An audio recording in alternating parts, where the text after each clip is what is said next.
देख कर उनको ये असर होता है, जिस तरफ देखिए एक हुस्न नजर होता है। आप किन हीरोज के साथ काम करना पसंद करोगी? मेरा फेवरेट हीरो कमला हसन है और मैं सभी के साथ काम करना पसंद करूंगी। ऐसा हुआ है कि जो मेरे फेवरेट हीरोज हैं, touchwood I am working with all of them. मैं सबके साथ काम कर रही हूँ। इस प्रोफेशन में नहीं होती तो फिर आप किस प्रोफेशन में होना पसंद करती? दूसरे प्रोफेशन के बारे में सोचने का टाइम नहीं मिला, जो पसंद किया उसी में आ गए। ये मैंने कभी सोचा नहीं। वैसे एक्ट्रेस में बनी गई। मैं एक्चुअली एडवर्टाइजिंग एजेंसी के साथ काम कर रही थी। उसके पहले I wanted to do various, मुझे बहुत सारी चीजें थी जो मुझे करना था। एक महीने में मेरा आइडिया चेंज होता था। अगर आपको किसी बड़े बैनर में एक अच्छा रोल ऑफर किया जाता है सिर्फ इस शर्त पे कि आपको एक्सपोज करना पड़ेगा, तो फिर आप वो रोल पसंद करोगी?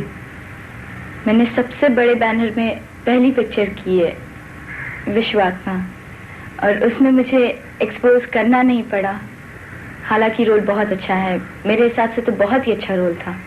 एक्सपोज करना नहीं पड़ा, तो इसकी आगे जरूरत पड़ेगी नहीं। शायद मैं ना करूँ वो कॉम्प्रोमाइज। अगर आपका नाम किसी बड़े हीरो या बड़े डायरेक्टर के साथ जोड़ा जाता है, तो इस कंट्रोवर्सी या अफेयर को आप इग्नोर करोगी या और बढ़ावा दोगी?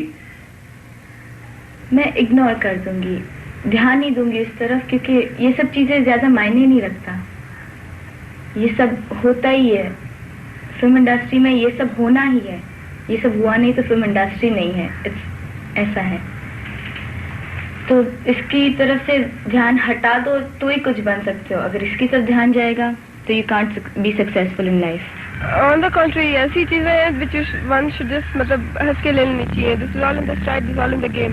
ये इंडस्ट्री मतलब वंस आप एंटर करें इस इंडस्ट्री में, ऐसा है कि ये तो चीजें होती रहती है। You know, it's not necessary कि there's truth in it, and I think you should just keep quiet and just laugh it off. अगर आपको पता चले कि एक अच्छा रोल हाथ से निकल रहा है, तो क्या आप प्रोड्यूसर को खुद अप्रोच करोगी या इस बात का इंतजार करोगी कि प्रोड्यूसर आपको अप्रोच करें? नहीं, मैं बिल्कुल प्रोड्यूसर को जाके अप्रोच करूंगी, उनके पास पर्सनली जाकर बात करूंगी अपने रोल के लिए। मैं कभी नहीं गई। I never approached anybody. जो भी आए हैं, जो भी रोल्स मुझे ऑफर हुए, सब सामने से आए हैं, घर बैठे बैठे हुआ है। You know, I can literally say that कि घर बैठे बैठे I am into this line. आगे आपका एम्बिशन क्या है? एम्बिशन टॉप पे पहुंचने का है, लेकिन अपना काम खुद करके, किसी की मदद नहीं चाहिए मुझे। जो भी बनूंगी अपने क्रेडिट पर बनूंगी। कोशिश तो यही रहेगी, और किसी और की पोजीशन नहीं चाहिए मुझे, अपनी पोजीशन खुद बनानी है। पीपल हैव दैट एम्बिशन कि हमें हीरोइन ही बनना है, तो दे हैव दैट एम्बिशन कि मैं उस ऊंचाई तक पहुंचूंगी। मैं बस आई गई हूँ and I am basically taking life as it comes, as it gives me.